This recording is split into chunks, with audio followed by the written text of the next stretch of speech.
During one of the toughest Prime Minister's questions for Boris Johnson, David Davis and the Prime Minister clashed over whether he should resign or not.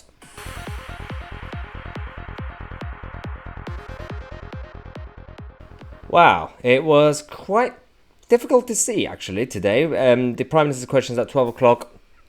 We had a lot of fireworks. We had Tory MP defecting to Labour, the Labour Party, Labour members rejecting him, Prime Minister, the rebellion against him. But let's be objective. Despite all that, Boris did quite well. He performed quite well under pressure, which was quite surprising for a lot of people. But he also gave us some good news. We have a lot to cover today throughout all the shows that I'm going to upload throughout the day. And I'm going to go to Westminster after this, Red Lion pub outside Parliament. Going to be reporting from there as well. But let's have a look at what David Davis did earlier when he clashed with the Prime Minister. But I expect my leaders to shoulder the responsibility for the actions they take. Yesterday, he did the opposite of that. So I'll remind him of a quotation altogether too familiar to him of Leo Amery to Neville Chamberlain. You have sat there too long for all the good you have done. In the name of God, go.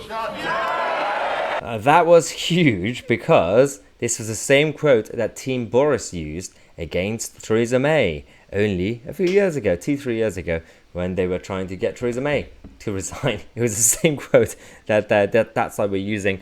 And this was the only moment where Boris kind of failed to respond because, so David Davis is not really a popular figure, especially amongst the protectionist Tories, the paternalistic Tories, and a lot of people attack him saying, oh, you're just a selfish libertarian, and he never became party leader, blah, blah, blah, the usual stuff that you hear all the time.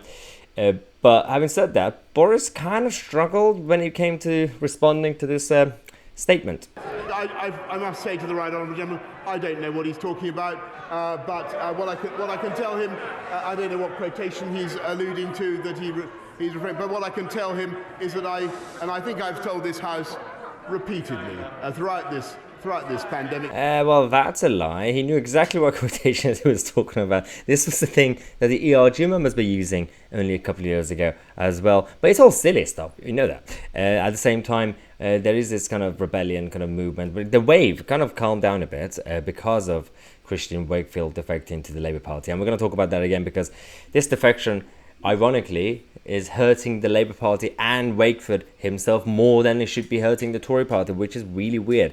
But when Boris came back and said that, David Davis's reaction was absolutely hilarious. Done in this government and done in this government and for everything done in this government But it's quite silly at this point. But when we are going to be talking about all the important issues throughout the day, the media hit job and everything else that the BBC obviously trying to cause more trouble, Sky News trying to be biased as usual. We have to be cautious because you don't want the rebellion to turn into a pro-Starmer rebellion. And of course, Boris Johnson's position is completely destroyed at this point. A lot of his supporters still try to save him. And it could, for now, if the Sue Gray report somehow comes out quite okay, Boris could save his job for now because he announced that he gave us one piece of good news about the health restrictions, which we're going to cover after this video. But subscribe to the channel because I'm going to come back. I'm going to talk about Christian Wakeford and also the health restrictions. I'm Tousi and we are the media.